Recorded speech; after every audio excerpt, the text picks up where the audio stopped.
Hello friends, welcome to our channel. இப்போ நம்ம எங்கே வந்துக்கிறோம் பார்த்தீங்கன்னா, குருடுமலை முல்பாக்கல் குருடுமலை கிட்ட பார்த்தீங்கன்னா சோமேஸ்வர கோவில் இருக்குது, சிவன் கோவில். அந்த சிவன் கோவிலுக்கு வந்துக்கிறோம். இந்த கோவில் பார்த்தீங்கன்னா 1000 வருஷம் பழமையான ஒரு கோவில். சோழர்களால் கட்டப்பட்ட ஒரு கோவில் இது, சோமேஸ்வர கோவில். சரி, அந்த கோவிலுக்கு வந்துக்கிறோம். இது பார்த்தீங்கன்னா முல்பாக்கல் இருக்குது. கர்நாடகா மாநிலம் கோலார் டிஸ்ட்ரிக்ட் முல்பாக்கல் தாலுக்காவில் இருக்குது. இந்த கோவிலுக்கு வந்துக்கிறோம். இந்த கோவில் பார்த்திங்கன்னா கருங்கல்லான கோவில். முழுக்க முழுக்க இந்த கோவில் சுற்றி பார்த்திங்கன்னா ரொம்ப கலை நயம் வேலைப்பாடு கொண்டு உள்ள கோவில் இது.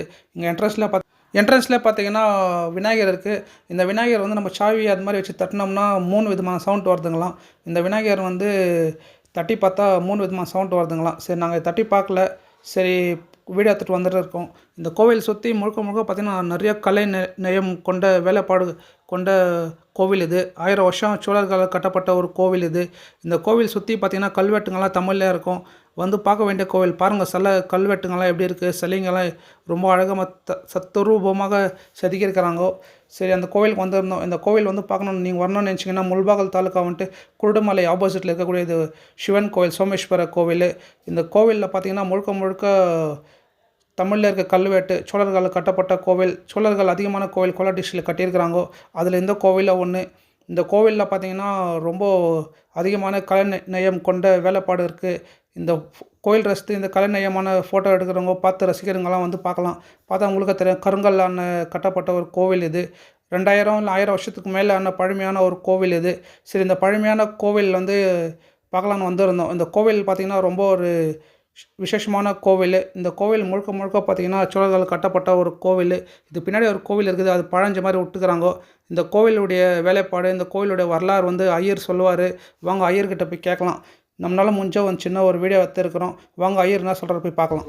ಪ್ರಸನ್ನ ಸೋಮೇಶ್ವರ ಹಾಗೂ ಕ್ಷಮದಾಂಬಾ ದೇವಾಲಯ ಇದು ಚೋಳರ ಕಾಲದಲ್ಲಿ ಅಮರಶಿಲ್ಪಿ ದಕ್ಷಿಣಾಚಾರ್ಯ ಅವರು ಈ ದೇವಸ್ಥಾನವನ್ನು ಕಟ್ಟಿರ್ತಕ್ಕಂಥದ್ದು. ಸುಮಾರು 1350 ವರ್ಷಕ್ಕಿಂತ ಹಳೆಯ ದೇವಸ್ಥಾನ. ದೇವರನ್ನೇ ಬಂದು ಕೌಂಡಿನ್ಯ ಮಹರ್ಷಿಗಳು ಪ್ರತಿಷ್ಠಾಪನೆ ಮಾಡಿರೋದು. ಇಲ್ಲಿ ಬೆಟ್ಟದಲ್ಲಿ ಕೌಂಡಿನ್ಯ ಆಶ್ರಮ ಅಂತಿದೆ. ಕೌಂಡಿನ್ಯ ನದಿ ಉಗಮ ಸ್ಥಾನ ಬೆಟ್ಟದಲ್ಲಿದೆ. ಆ ಕೌಂಡಿನ್ಯ ಮಹರ್ಷಿಗಳು ಇಲ್ಲಿ ಈಶ್ವರನ್ನೇ ಮತ್ತು ಅಮ್ಮನವರು ಕ್ಷಮದಾಂಬ ಅಂತ ಅಮ್ಮನವರನ್ನೇ ಪ್ರತಿಷ್ಠಾಪನೆ ಮಾಡಿರ್ತಕ್ಕಂಥದ್ದು ಕೌಂಡಿನ್ಯ ಮಹರ್ಷಿಗಳು.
கோவில் பக்கத்தில் பார்த்தீங்கன்னா ஒரு கைவிடப்பட்ட கோவில் இருந்துச்சு. சரி அந்த கோவில் எப்படி இருக்குது பார்க்கலான்னு போயிருந்தோம். போய் பார்த்ததுல பார்த்தீங்கன்னா முழுக்க முழுக்க கல்வெட்டுங்கள்லாம் தமிழ்லே இருக்குது. இது பார்த்தீங்கன்னா ஒரு 1000 2000 வருஷம் பழமையான கோவில். சோழர்கள் கட்டப்பட்ட கோவில். இந்த கோவில் பக்கத்தில் பார்த்தீங்கன்னா அந்த அந்த கோவிலில் வந்து காம்பவுண்ட் போட்டு தடுத்து இந்த பக்கம் பழைய கோவில் விட்டுட்டு இருக்கிறாங்கோ.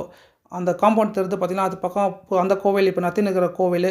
இந்த பக்கம் பார்த்தீங்கன்னா இந்த கோவில் பழஞ்செடிக்குன்னு விட்டு இருக்கிறாங்கோ.